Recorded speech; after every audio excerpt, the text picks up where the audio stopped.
जीभ दाताखाली आली म्हणून आपण दात तोडत नाही। स्वयंसेवक मुसलमानांमध्ये जाऊनही काम करतात। सरसंघ चालकांचं हिंदू मुस्लिम एकतेवर भाष्य।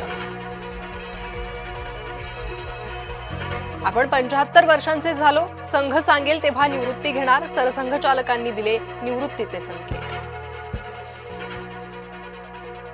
उद्धव ठाकरे पुन्हा विधान परिषदेवर जाण्याची शक्यता। संख्याबळाच्या कमतरतेमुळे मवियाची कोंडी। विधान परिषदेच्या 9 जागांसाठी मे मध्ये होणार निवडणूक। मुंबईतील मराठी माणूस हिंदू हे भाजपला कळलं।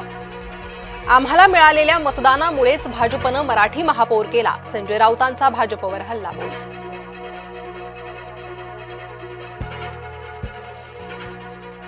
दाओसमधील 75% करार ऍक्टिव्ह झाले। मेक इन इंडियावर आता मोठा भर। टीका करणाऱ्यांना कृतीनेच उत्तर देणार। सुप्यातील सभेतून फडणवीसांचा टोला।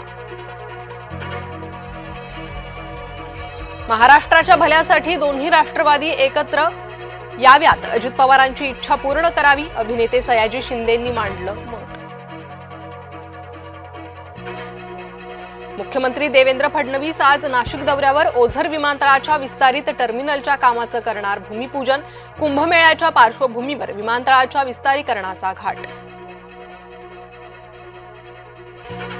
देवखेड वेब सिरीजच्या वादावर पडदा। दिग्दर्शक चंद्रकांत गायकवाड यांनी मागितली माफी। गुहागरच्या अडूर गावी जाऊन सुकाई देवीला घातलं गारहाण।